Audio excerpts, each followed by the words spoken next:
tardes a todos. En primer lugar, me gustaría, eh, deciros que espero y deseo que todos estéis bien, que me refiero al temporal que estamos teniendo, ¿no? Y a la de cosas que están ocurriendo debido a la cantidad de agua que está cayendo en diferentes sitios de España. Tengo conocidos y gente que vive en estos lugares tan afectados. Entonces, en primer lugar, me quería pues hacer mención a eso, que espero que estéis todos bien, y que bueno, que también vuestros familiares y seres queridos estén de la mejor manera en esta situación, ¿no?, que se está viviendo ahora mismo y que está trayendo este temporal. Empezamos con el tema de hoy. Eh, para los que no me conocéis o no habéis estado nunca en una de estas charlas que damos los miércoles o los jueves, mi nombre es María del Mar Vega y trabajo como terapeuta en el centro Coach Vida 100 en el puerto de Santa María, y desde ahí cada miércoles queremos haceros llegar alguna información sobre cómo podemos hacer gestión de nuestras emociones, ¿no? Disculpad el modo en el que se ve, yo imagino que en casa lo veréis distinto, pero yo aquí estoy viendo toda la pantalla llena de cuadritos y ahora mismo no sé cómo solucionar eso. Así que disculpad si se ve así. Y empezamos. Hoy quiero hablaros de este libro. Se llama, como os he dicho, La sabiduría de las emociones. Y, y en este libro, bueno, encontramos, entre otras cosas, muchas herramientas para gestionar todo lo que nos pasa y sobre todo estas emociones que están consideradas como negativas, ¿no? Que puede ser la ira, la envidia, eh, el enojo, aunque tiene que ver mucho con la envidia. También se habla de la exigencia, aunque la exigencia no es una emoción como tal, sino que es una actitud que busca unos resultados. Disculpadme que estoy intentando poner la luz de la mejor manera. A ver aquí arriba. Ay, bien. Mucho mejor. Entonces, hoy vamos a hablar un poco de lo que este libro, que como veis es un libro pequeñito, es un libro de bolsillo, es un libro de fácil lectura. A mí me encanta subrayarlo siempre. Y además, muy asequible, porque aquí detrás que viene el precio no llega a 8 euros. Cualquiera puede tener este libro en casa y es una maravilla para gestionar emociones que creemos que, como acabo de decir, que son negativas, pero que en realidad solo nos están avisando y anunciando de que hay algo que tenemos que mirar ahí, ¿no?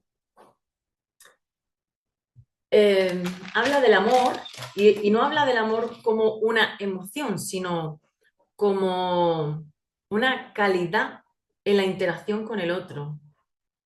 Y me parece eso tan bonito, ¿no? Porque es verdad que el amor, más que una emoción, es un estado en el que nos encontramos en muchas ocasiones cuando todos podemos observar que hay días en los que, depende de cómo te hayas levantado, ¿no?, pues las cosas te molestan más o menos.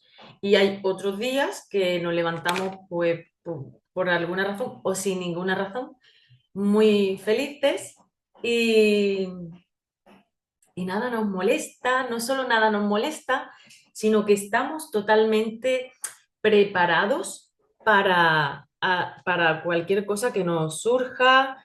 Respondemos con amor incluso cuando alguien nos hace un gesto no muy agradable, y tenemos esa actitud, ¿no? Esa actitud de estar en paz, de concordia, de armonía, de atender incluso a las personas que nos llegan de manera no demasiado apropiadas. Y eso pasa, eso nos pasa. Y eso es un estado realmente, ¿no? Y es el estado del amor, una actitud, y nos hace que tengamos una calidad excepcional en el trato y en la interacción con el otro. Y desde ahí me gustaría contaros una historia que tiene mucho que ver con esto que vamos a tratar hoy, ¿no? Pues hoy vamos a poner hincapié especialmente en cómo trabajar el miedo y, y a raíz de esto, de conocernos, de saber cómo son esas emociones, de gestionar qué nos quieren decir cuando sentimos enfado, ira, odio, envidia en alguna situación con alguna persona, pues a raíz de esto me gustaría contaros una leyenda que dice, es una historia tibetana donde en una reunión un sabio le preguntó a todas las personas que había allí que por qué las personas nos gritamos cuando estamos enfadadas, ¿no? Y entonces algunos dijeron, pues porque nos ponemos nerviosos, perdemos la calma y por eso nos gritamos. Pero el sabio, que no se quedó contento con la respuesta, siguió y dice, bueno, pero si estamos cerquita los unos de los otros, aunque estemos enfadados, si nos podemos oír perfectamente, porque nos gritamos. Y las personas siguieron dándole respuestas al sabio, pero se ve que a este señor no le servía ninguna de las respuestas que los demás le daban. Y finalmente el sabio contestó que sucede que cuando nos enojamos con el otro, lo que se alejan son nuestros corazones. Y que por eso, aun estando muy cerquita, mmm, no nos escuchamos, porque lo que se ha alejado son nuestros corazones. Por eso cuando las personas se enamoran, cuando las personas nos enamoramos, hablamos al otro susurrando, bajito, con mucha calidez, porque nuestros corazones están muy cerquitas. Por eso no necesitamos ni siquiera el tono normal de voz, ¿no? Y podemos hablar así melosamente, susurrando. Y cuando estamos enfadados, cuando discuten, pues es mejor recordar, ¿no? ¿Qué nos une a esa persona, ¿no?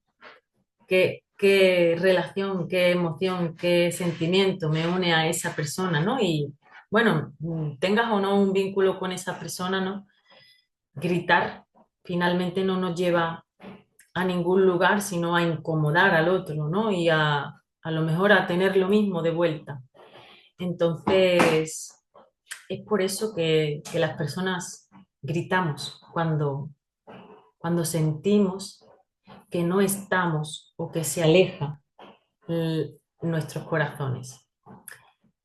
Bueno, después de esta historia, vamos a continuar con la sabiduría de las emociones de Norberto Levi, donde vamos a empezar con la gestión del miedo.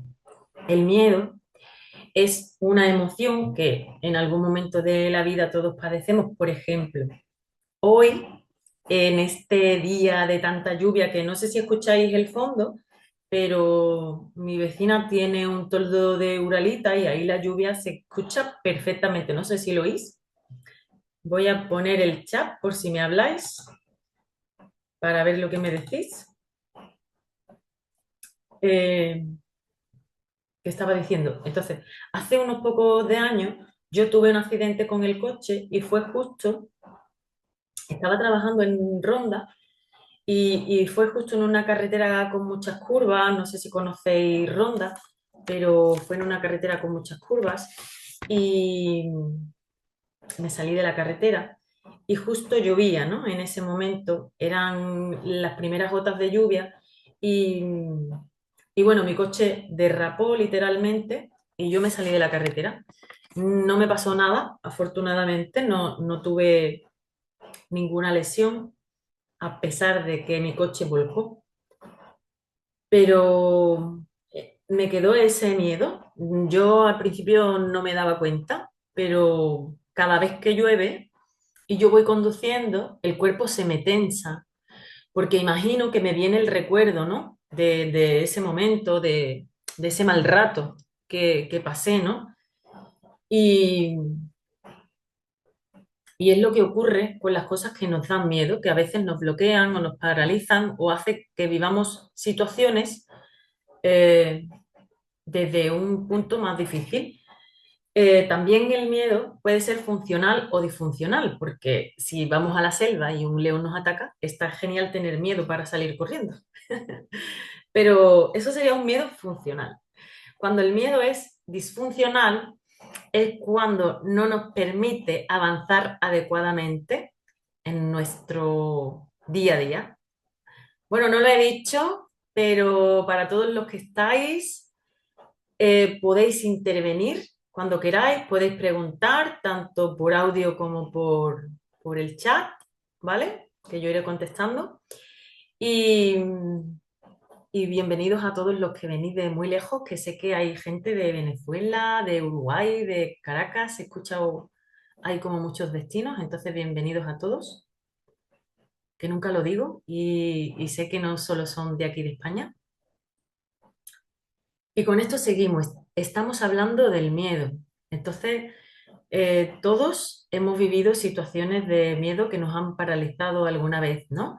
Y aquí, en esta emoción, podemos distinguir dos tipos de miedo. Un miedo que a lo mejor, aunque nos da susto, pero nos ayuda a mirar las cosas que pueden pasar si hacemos una cosa u otra, a ser precavidos, a estar atentos en determinadas circunstancias que a lo mejor nos asustan.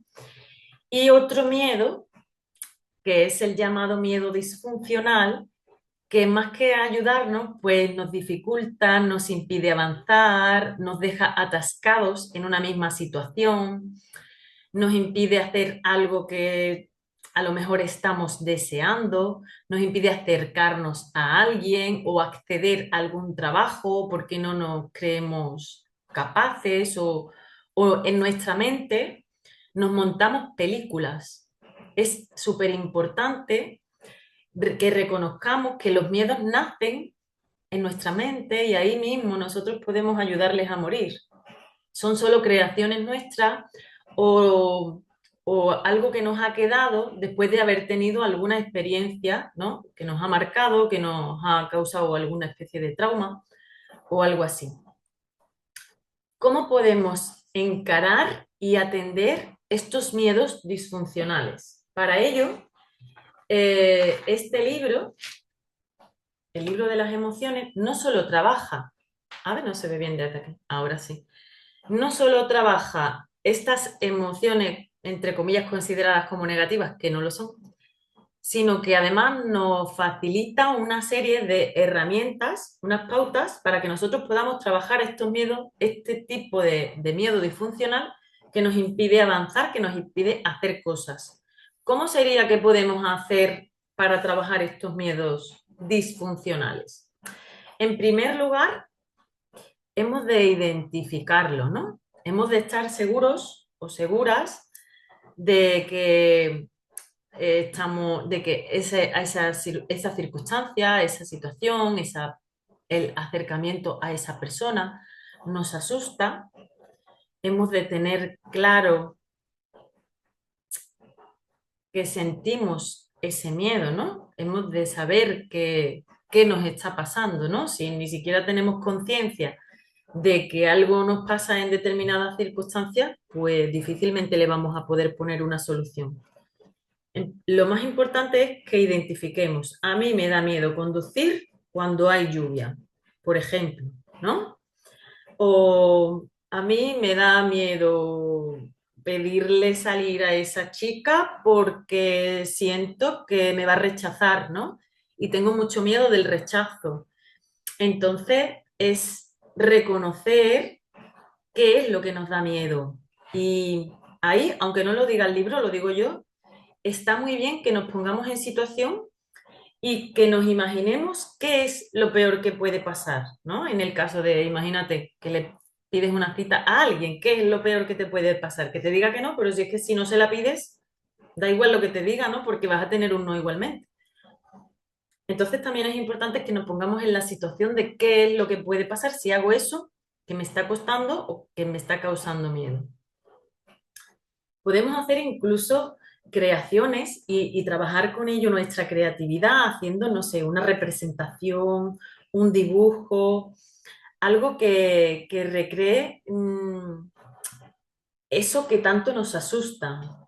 En todos los casos donde trabajamos la emoción, la creatividad cobra mucha importancia porque es nuestra mente la que hace que tengamos esas dificultades. Todo es mental. Si de verdad dejáramos, si de verdad pudiéramos dejar caer las cosas en nuestro corazón y sacar la mente, sería mucho más fácil la gestión de todo desde el amor. Lo que pasa es que eh, no siempre estamos ahí, ¿no? No siempre estamos conectados con la fuente o con la esencia, con nuestra esencia, que realmente es como estar conectados con la fuente, porque todos llevamos una divinidad dentro, en el sentido de que todos sabemos cuál es la opción correcta en la mayoría de los casos. Todos sabemos cuál es la respuesta acertada y siempre es cuando nos movemos desde el amor. Entonces aquí sirve mucho la creatividad, ¿no? Que te pongas en situación, que focalices bien tu miedo y que hagas un dibujo o una representación de qué es lo peor que podría pasar en el caso de que, bueno, hicieras eso que tanto te asusta. ¿Qué más? Imagina que tienes esa situación enfrente de ti. O sea, imagina que eso que tanto te asusta, vamos a llamarlo una silla, ¿no? Imaginaros que tenemos miedo a una silla, es por poner un nombre cualquiera. Imagina que esa silla que tanto te asusta está enfrente de ti y entonces puedes mantener un diálogo con ella, ¿no? Y puedes decirle lo que te supone, lo que te, lo que te sugiere cuando intentas acercarte, cómo te sientes, cuáles son las sensaciones que te está causando. Puedes mantener ese diálogo con tu propio miedo y luego, cuando tú ya te has expresado y cuando tú ya has dicho a tu miedo qué es lo que te pasa cuando intentas acercarte, qué es, cómo te sientes, y cuáles son los bloqueos o lo que sea que te suceda, ahora vete al otro lugar y ahora te pones en el lugar de ese miedo y escucha lo que ese miedo tiene que decirte. Si consigues mantener este diálogo, a ver un segundito que alguien ha dicho algo. Un momentito, alguien desde Palma. Ahora mismo te leo y lo comparto, ¿vale? Creo que es Javier quien está hablando, no sé. ¿Por dónde iba? Ah, por la silla que nos da miedo, nosotros ya le hemos dicho, mira, silla, me das mucho miedo, no sé cómo me voy a sentar en ti, porque cada vez que lo pienso me bloqueo y no soy capaz de dar el paso. Y ya que tú le has dicho todo a la silla de cómo te sientes, ahora ponte en el lugar de la silla y escucha qué tiene que decirte la silla a ti. ¿Qué tiene que decirte la silla a ti de todo lo que te ha escuchado, de todo lo que dices que te supone acercarte a ella? Si conseguimos mantener ese diálogo, un diálogo asertivo, un diálogo comprensivo, un diálogo con aceptación, si conseguimos mantener ese diálogo, estoy totalmente convencida de que nos haremos amigos del miedo. Porque ¿sabéis qué? Que resulta que ese miedo y tú sois del mismo equipo, vivís en el mismo sitio y pertenecéis a la misma persona. Entonces, eh, si te haces coleguita o colaborador de tu miedo, ya estás dando un paso gigante para superarlo. Dice, leo lo que nos comenta una de las personas que nos escucha, ¿vale? A mí me da miedo volver a quedarme embarazada porque sufrí un aborto y es algo en lo que he trabajado y sigo trabajando porque realmente me encantaría tener a mi bebé. Pues es totalmente comprensible, ¿no? Tener un aborto, bueno, yo he tenido una compañera el año pasado que vivió una situación bastante complicada, ¿no? En ese aspecto, porque ella perdió a su bebé con 8 meses y pico, tuvo que tuvo que parirlo, tuvo que hacer el parto y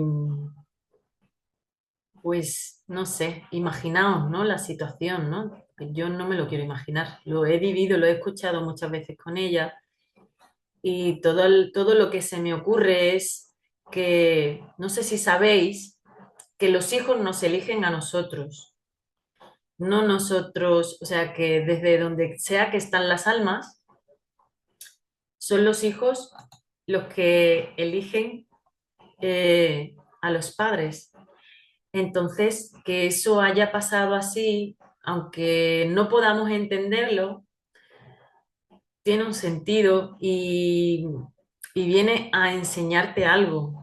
Viene a enseñarte algo. Exactamente. Nosotros elegimos a nuestros padres y nuestros hijos nos eligen a nosotros. Entonces, que te haya pasado eso viene a enseñarte algo. Y bueno, aquí tienes algunas herramientas para poder trabajarlo, para poder hablar con ese miedo y para saber qué te quiere enseñar. Porque lo que es evidente es que te está impidiendo hacer algo. Entonces es un miedo disfuncional. Y ahí sí podemos poner atención y trabajo. Disculpadme porque la luz que tengo es horrible. El próximo día veré cómo puedo mejorar esto. ¿Qué más? Escuche qué necesita, escucha qué necesita recibir para que ese miedo, o sea, escuchar cuando hablemos con nuestro propio miedo, que como digo, forma parte de nosotros y es de nuestro equipo, no podemos ni siquiera considerarle malo, porque es como si estuviéramos considerándonos malos a nosotros mismos. Cuando hacemos eso, cuando no queremos quedarnos embarazadas otra vez porque algo nos pasó, estamos autoprotegiéndonos y se convierte en disfuncional cuando nos está impidiendo hacer algo que deseamos. Entonces, si consigues hablar, pues puedes preguntar, ¿no? ¿Qué viene a enseñarte? ¿Qué viene a mostrarte? Mm, ¿Qué viene a... Pues cómo te pones en el lugar del miedo? Es que no, es que Cristina, mira, Cristina, sí, por ejemplo, he comentado al principio de la charla, me pregunta Cristina que cómo te pones en el lugar del miedo, ¿no? He comentado al principio de la charla que hace unos años yo tuve un accidente yendo a trabajar a Ronda en una carretera muy, muy difícil y, y desde entonces cuando llueve mm, se me tensa todo el cuerpo. Entonces si yo tuviera que preguntar, es que no tendría ni que preguntar, tengo muy claro lo que ese miedo me quiere decir. Me está diciendo que me proteja cuando hay lluvia, porque ya una vez pasó algo, pues que me pudo haber hecho daño. Entonces, ¿qué me tiene que decir esa tensión que me pasa en el cuerpo? Pues yo cuando, si yo hablo con ese miedo, pues le diría, mira, te agradezco que estés conmigo porque haces que vaya con mucha atención por la carretera, hace que vaya muy despacito cuando llueve, hace que tenga mucho cuidado si son las primeras lluvias, porque sé que entonces el asfalto puede resbalar. También hace que tenga mucha distancia de seguridad entre los coches que están por delante de mí. Y, y todas esas cosas le diría, tengo verdaderamente mucho que agradecer, ¿no? A ese miedo.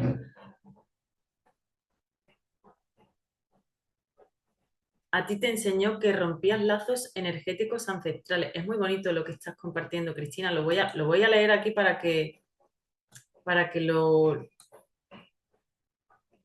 sepan los demás, porque es muy bonito lo que estás compartiendo. Dice, a mí realmente me enseñó, creo, siento que rompía lazos energéticos ancestrales y por otro lado, ser paciente con mi vida y los tiempos, al menos de momento. Bueno, lo de romper lazos, no sé yo. A lo mejor sanar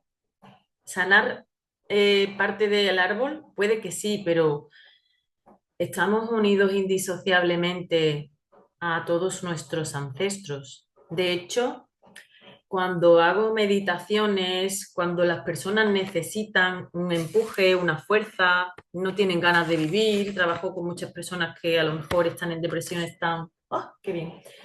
Trabajo con muchas personas que a lo mejor están en situaciones donde no tienen ganas de vivir, de levantarse de la cama. Una de las meditaciones que hago, Cristina, es que imaginen.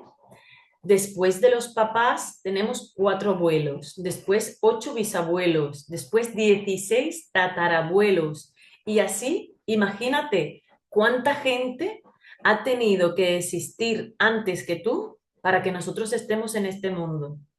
Entonces, todas esas personas que han tenido unas vidas más fáciles, más difíciles, que han vivido unas situaciones de una manera o de otra, todas esas personas nos dan la fuerza para que nosotros estemos aquí, ¿sabes? Gracias a ello nosotros estamos aquí en ese mundo. Entonces, no creo que tu aprendizaje con esa experiencia del aborto sea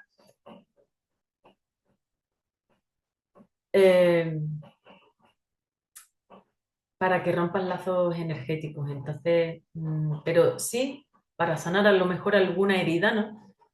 Porque igual que esas personas están unidas a nosotros, el hijo que perdiste está unido a ti para siempre.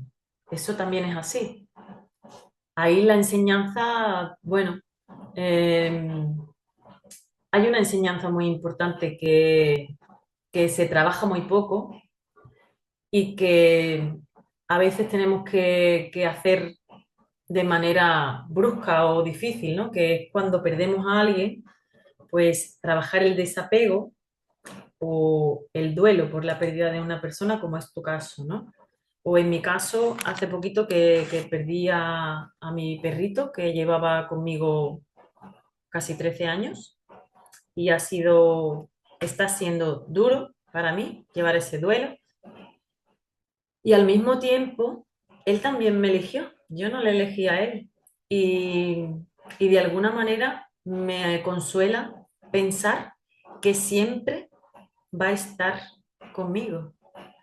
No solamente porque yo sé que él energéticamente siempre va a estar unido a mí, hay un lazo que me va a unir a ese ser tan maravilloso que me ha acompañado durante ese tiempo, sino porque en la experiencia que hemos vivido juntos, en los casi 13 años que hemos vivido juntos, él y yo hemos compartido tanto, me ha enseñado él tanto, que hay muchas cosas de él que ya están en mí para siempre.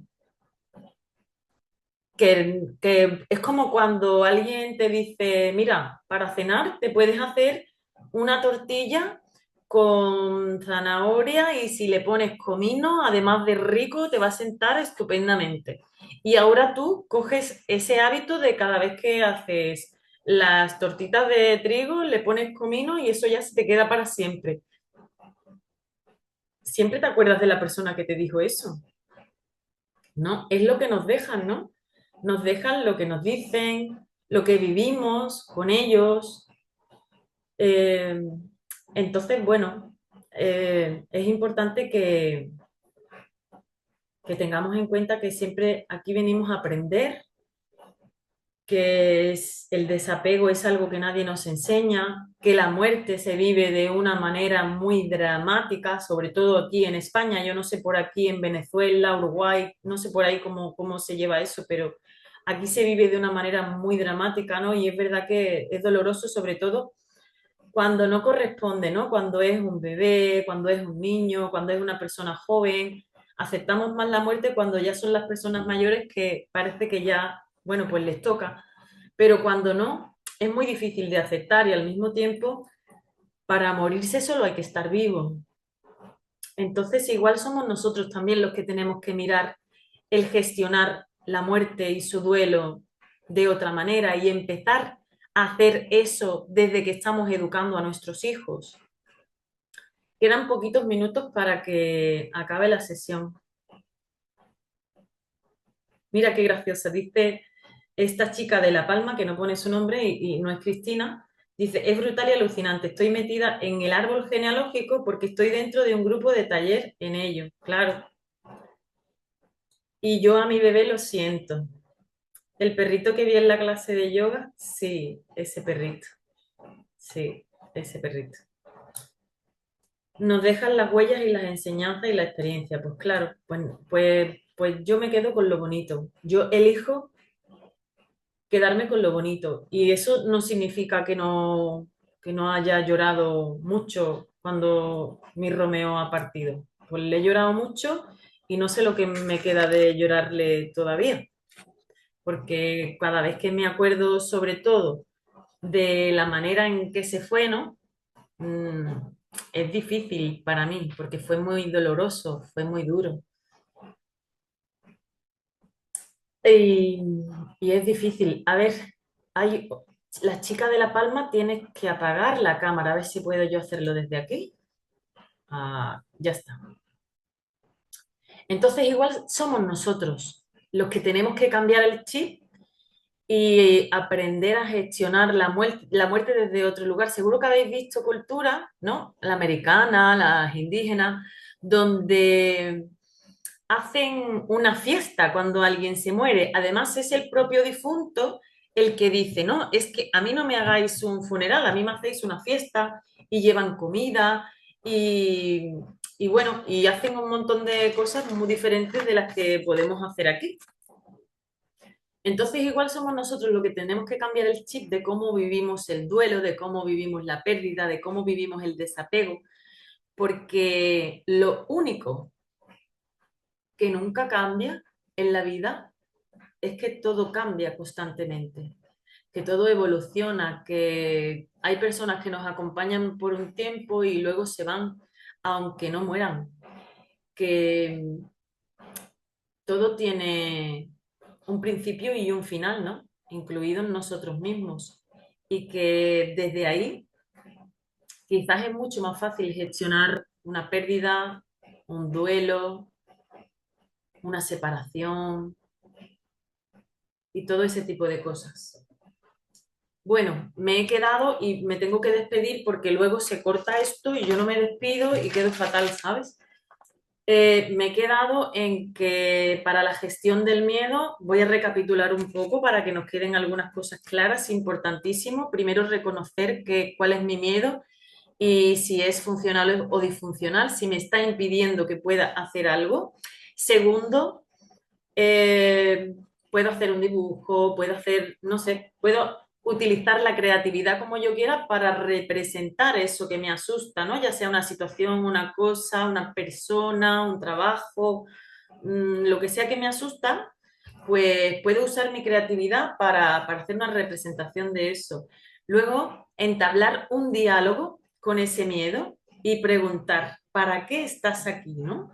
¿Qué me quieres enseñar? ¿Por qué me sigues acompañando? ¿O por qué apareces siempre que hago tal cosa o quiero hacer tal cosa? Y luego ponte en su lugar y mira qué te dice.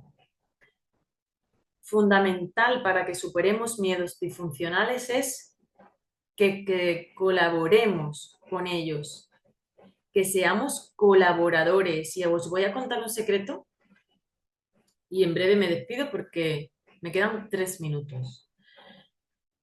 Mm, todo lo que está dentro de ti eres tú, es creación tuya, es creación de tu mente, de los patrones mentales, de la experiencia que has tenido a lo largo de la vida. Todo eres tú. En la medida que consigues hacerte amigo de todo lo que tu mente te dice o te impone en determinados momentos y hace que esa relación sea una colaboración, vas a conseguir avanzar en muchísimas cosas. ¿Y sabéis qué más? Que igual que todo lo que está dentro somos nosotros, todo lo que está afuera también es una representación de nosotros. Y si pudiéramos llevar esa relación de colaboración de adentro con nosotros, afuera con los demás, nuestras relaciones serían mucho más ricas, mucho más productivas, mucho más nutritivas y mucho más saludables.